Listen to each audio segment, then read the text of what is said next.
여보세요? 네, 안녕하세요. 네, 반갑습니다.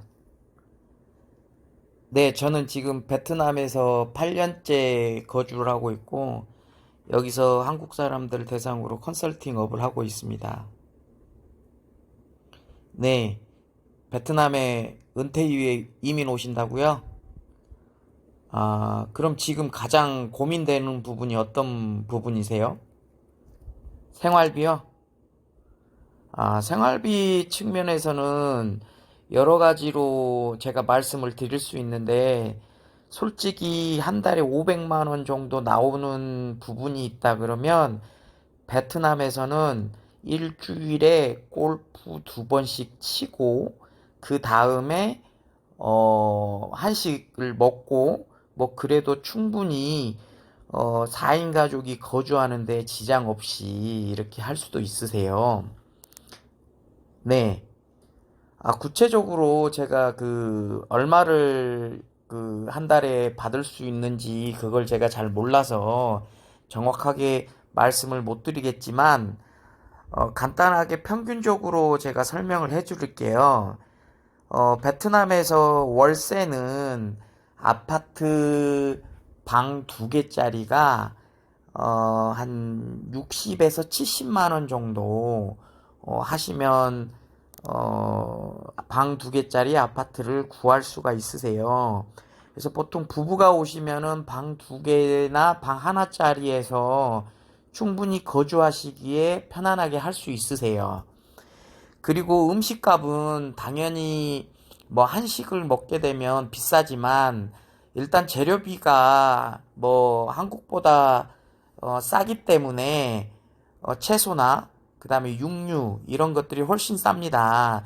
채소는 뭐 마늘 같은 경우에는 뭐 100원, 200원에도 뭐 일주일치를 충분히 살 수 있는 그런 조건이 되고, 두 번째로는 대형마트에서 뭐 이런 잡화들을 사더라도 충분히 그렇게 살 수 있는 역량이 됩니다.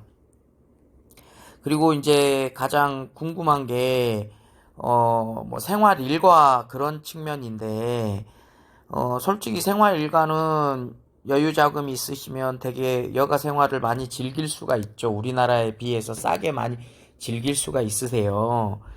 그리고 여가 생활에서는 골프, 그 다음에 독서, 그 다음에 테니스, 그 다음에 여기 또 요즘에 피켓볼이라고 그런 것도 많이 하고요.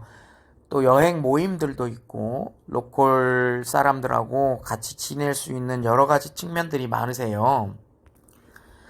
그리고 아까 생활비 중에 교통비 뭐 이런 것들 어떻게 하냐고 물어보면, 솔직히 여유가 있으신 분들은 기사하고 뭐 차 이렇게 렌탈하는데 한 달에 100만 원에서 150만 원 정도 되면 소형차 같은 경우에는 렌탈이 가능해요. 근데 굳이 그렇게 안 하고 그랩이라는 어플이 있어요. 그랩하고 상 SM이라는 어플이 있는데, 그 어플을 사용을 해서 하노이 시내나 호치민 이런 대도시는 충분히 이용을 할 수 있기 때문에, 그러면 교통은 한 달에 많아야 5만 원 정도 교통비는 하고, 그다음에 스마트 시티나 이런 데에도 요즘에는 버스가 잘 연결이 돼 있어요. 그래서 버스를 타고 다니셔도 전혀 지장 없습니다. 그리고 두 번째로 뭐 병원 같은 것들이 이제 궁금하시잖아요. 병원비는 뭐 당연히 외국이니까 여기는 비싸죠. 의료보험 혜택은 당연히 안 되고요. 근데 이제 우리나라 의사들이 와서 하는 한인타운에 있는 병원들이 있어요. 그런 병원에 가서 진료를 받고 나중에 혹시 개인이 들어있는 사보험 중에 보험 처리가 되는 게 있어요. 그래서 그렇게 보험 처리를 하고, 예를 들어 큰 수술이나 큰 병 같은 경우에는 한국을 들어가기를 저는 추천을 드려요. 아무래도 의료 기술은 여기가 떨어지기 때문에 정말 그런 부분이 크거든요. 그래서 뭐 지속적으로 먹어야 될 당뇨약이나 고혈압이나 뭐 이런 약들은 한국에서 처방을 받아서 베트남에 와서 그걸 보여주면 베트남 의사들이 그거랑 동일한 약 성분을 뭐 처방도 해주고 그렇기도 해요. 그래서 가장 병원에 대해서 신경을 많이 쓰는데 저 또한 그렇게 처방을 받아서 쓰고 있고요. 약 같은 경우에는. 그래서 뭐 여기서 또 베트남에서 한국과 왔다 갔다 하는데 그렇게 멀 거리가 아니기 때문에 큰 병 같은 경우에는 무조건 한국 들어가셔서 그 진료를 받아야 된다고 저는 생각합니다. 네, 저 더 궁금한 사항 있으시나요? 아, 그래서 평균적으로 돈이 다 토탈해서 얼마 정도 들었냐고요?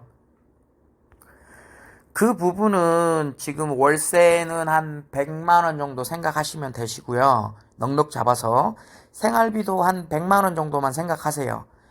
200만 원에다가 이제 자기 취미 만약에 골프나 뭐 이런 거를 치시면은 한 50만 원 정도 지인들하고 또 뭐 술도 한잔 하고 한 250에서 300만 원 정도만 있으면 뭐 풍족하지는 않지만 여유롭게 본인이 즐기고 싶은 거 예를 들면 마사지 받고 싶고 뭐 그럴 때 그런 것들을 는 충분히 하실 수가 있으세요.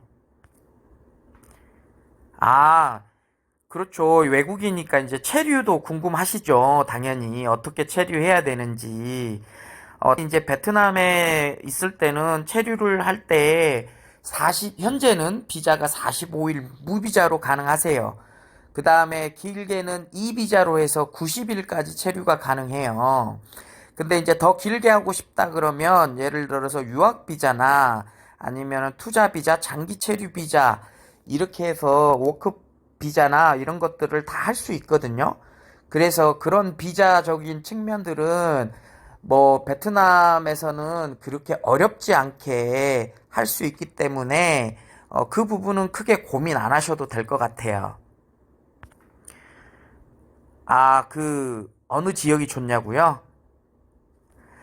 근데 베트남은 크게 다낭, 그 다음에 호치민, 하노이 이렇게 크게 나눠져 있으세요.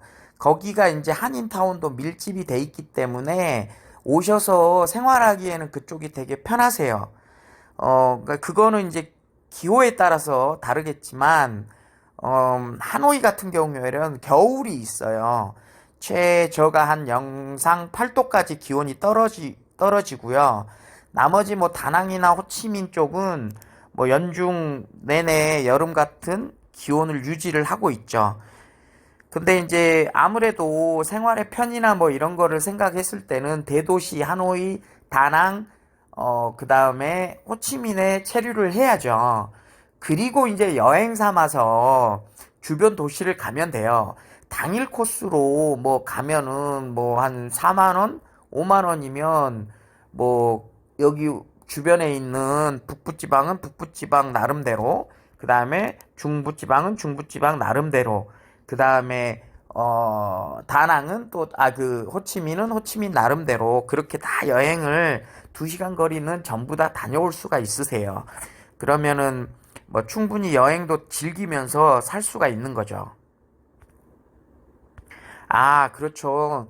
걱정이 많으시죠. 그 응급 상황 시에 이렇게 발생하면 여기가 우리나라처럼 119 전화해서 그렇게 신속 대응이 되진 않으세요. 그렇기 때문에 반드시 응급 상황이 발생하면 교민 채널들을 이용을 해서 거기에 신속하게 할 수 있는 연락처들이 있거든요. 그 연락처들하고 그 다음에 베트남도 나름 그 번호들이 다 있어요. 그래서 그런 쪽 번호라든지 아니면 지인들한테 미리 말을 해놔서 그런 사항들을 사전에 준비를 하면 될 것 같아요. 아, 그렇죠. 언어 문제가 가장 심하죠. 그래서 제가 아까 말씀드렸다시피 대도시에 살아야 된다는 게 하노이, 다낭, 그 다음에 호치민은 처음에 오셔서 거기에 있으면 한인타운에 살면 전부 다 한국말을 해요. 베트남 사람들이. 그러면서 그분들하고 얘기를 하면서 거기 계시는 베트남 분들하고 그러면서 베트남어를 배우고 공부를 하고 뭐 이러면서 어, 자연스럽게 베트남어를 배우시면 될 것 같아요. 당연히 그 대도시에서는 베트남어나 영어를 못 하셔도 베트남은 충분히 사실 수가 있으십니다. 아, 그렇죠. 학교에서 공부를 하시면 되죠. 학교에서 베트남은 그렇게 베트남어를 배우는데 비싸지는 않아요, 학비가. 그래서 여기 와서 대학을 다니는 것도 저는 추천을 드려요. 그래서 대학교에 그 국립대학교의 어학당이라든지 아니면 사설로 이렇게 학원들이 있어요. 거기서 배우든가 아니면은 개인 과외를 하시면 돼요. 뭐 한 시간에 10,000원 아니면 한 시간에 5,000원 정도면 개인 과외를 할 수 있는 선생님들을 구할 수가 있으세요. 그래서 베트남어를 배울 수도 있으세요. 아, 베트남에서 돈을 벌고 싶다고요? 부업이나 뭐 이런 걸로 자금이 조금 부족하시면 그럴 수도 있죠.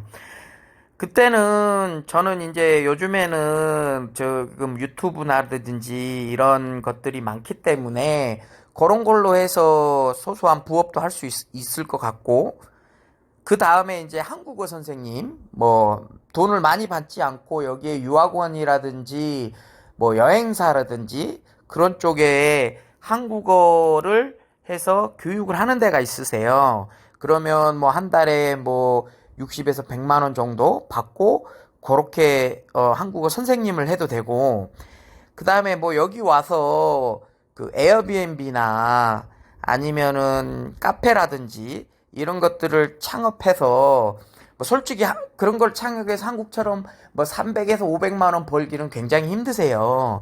그러나 한 100만 원 정도 수익을 하고 생각을 하면 충분히 그 벌 수는 있거든요. 그래서 이 사업을 하면서 이 사업 자체의 눈높이를 베트남 로컬에서 하는 로컬 분들의 수익을 생각을 해서 눈을 맞추면 그만큼의 수익은 뽑아주실 수가 있으세요. 그래서 뭐 국민연금이라든지 아니면 은퇴자금이라든지 한 100에서 한 200만 원 사이 받는다. 그리고 조금 모아놓은 돈 갖다 여기서 이제 로컬에서 카페를 차리면 그렇게 창업 비용은 많이 들지가 않거든요. 우리나라처럼. 그래서 그렇게 이제 창업을 해서 뭐 100만 원 정도 벌겠다. 그러면 자기가 나오는 돈하고 그렇게 합해서 소소하게 직원들 한 명 들면 뭐 카페 알바 여기가 시간당 알바 쓰는데 뭐 한 1,500원 정도면 알바를 쓸 수 있으니까 그렇게 해서 이렇게 일을 하시는 것도 나쁘지가 않죠. 하루에 그 일과 그런 것도 궁금하시죠? 음, 저는 그 일과 관련해서는 자, 개인마다 다 달라요. 운동 좋아하시는 분들은 운동을 하실 거고, 뭐, 산책, 뭐, 이렇게 좋아하시는 분들, 여행 좋아하시는 분들 다 다르지만, 크게 아침에 일어나시면, 뭐, 아침형 인간이 저는 아니라서, 굳이 뭐, 아침형 인간 안 해도 될 것 같아요. 여기서 느긋하게 일어나셔서, 뭐, 아침에 시장을 간다든지, 여기 로컬 시장들 막 이런 거 파는 거 있거든요. 그리고 이제 커피숍 가서 커피 한 잔 하고, 그 다음에 여기 또 공원들이 되게 많아요. 그러면 버스를 타고 가서 공원들 가서 뭐 산책도 한다든지 뭐 그렇게 할 수도 있고요. 그 다음에 여기 뭐 전통 문화 체험들 막 요리 배우는 것들이 우리나라처럼 막 50만 원, 60만 원 줘야 되는 게 그렇게 코스로 있는 게 아니거든요. 단돈 뭐 10,000원에 20만 동, 30만 동, 50만 동에 일주일 코스를 들을 수가 있는 그런 것들이 되게 많으세요. 그 다음에 명상이나 요가, 뭐 독서 이런 모임들이 또 이렇게 많아요. 그런 모임들도 찾아서 가서 할 수도 있고, 이 기회에 또 여기서 이제 영어 모임들도 있으세요. 그래서 영어로 외국인들하고 여기 특히 서양인들도 많이 있으니까 그런 분들하고 모임들을 갖는다든지 그렇게 해서 갖는 것들도 많아요. 연금이나 뭐 이런 것들 받고 있는데 그런 것들이 외국에 나오면 혜택이 되지 않지 않느냐. 아니에요. 그 부분은 받는 거는 무조건 다 됩니다. 그래서 신고서만 나중에 2년 단위로 하나 이렇게 작성해 갖고는 소득 신고만 하시면 되고 전부 다 그대로 유지가 되세요. 그런 것들은 전혀 걱정할 필요가 없습니다. 돈 문제가 다시 그런 게 많이 신경 쓰인다고요? 여기 뭐 한국 부동산들도 많습니다. 한국인이 운영하는 부동산. 그리고 뭐 페이스북에 보면 그 하노이 같은 경우에 서호 쪽에서도 이렇게 쇼하우스라고 그런 데 쪽에 많이 또 운영을 해요. 그런 데는 또 저렴해요. 그래서 그렇게 할 수 있고, 뭐 진짜 미니멈으로 다 보면 뭐 원룸 월세 같은 게 25에서 35만 원, 식비 한 2, 30만 원, 그 다음에 교통비 한 5에서 10만 원, 뭐 보험 뭐 병원비 뭐 이런 거 5만 원 하면 한 6, 80만 원, 60만 원에서 80만 원 정도면 진짜 살 수 있거든요. 근데 제가 여기 살고 있지만 그거는 조금 이제 진짜 깐깐하게 쓰는 거고, 그래도 한 150만 원 정도 있으면 충분히 살 수는 있고, 한 250만 원 정도 있으면 조금 더 한국에서 생활하던 그런 모임이라든지 이런 참석 같은 것도 다 가능하게 살고 있고, 한 이제 500만 원 정도면 진짜 풍족하게 살 수 있죠. 여기 와서 황제처럼 살 수 있다고 저는 생각을 합니다. 아, 여기 생활 환경이요? 생활 환경은 처음에 오면은 당연히 불편하시죠. 놀러 오는 거랑 여기서 사는 거랑은 정말 차이가 많이 나요. 단순하게 일주일 놀러 와서 뭐 베트남에 와봤으니까 뭐 이렇게 좋다 뭐 이렇게 하지만, 여기서 살다 보면 여러 가지들이 많이 있어요. 애로사항들이 우리랑 문화 차이라든지 뭐 이런 것들도 경험하다 보면 정말 깝깝할 때가 많을 거예요. 하지만 여기도 다 사람 사는 곳이라기 때문에 여기 문화에 익숙해지고 그러면 저는 개인적으로 제 주관은 정말 살기 좋은 나라인 것 같아요. 그래서 처음에는 한 달 살기라든지 뭐 이렇게 간단하게 비자가 허락되는 정도, 그 정도 수준에서 겨울에 추울 때 중부지방이나 남부지방으로 가서 조금 사는 것도 괜찮다고 저는 생각을 해요. 아예 다 싸들고 오는 것보다는 그렇게 해서 뭐 살면서 자기가 이제 그걸 느껴봐야 되는 거죠. 그렇게 해서 소소하게 뭐 살아도 정말 좋은 그 은퇴 후의 삶이 아닐까 저는 생각합니다. 예. 네, 통화 감사드리고요. 네네. 네, 많이 생각해 보시고, 오늘 많이 내용이 도움되었으면 좋겠습니다. 네네. 감사합니다.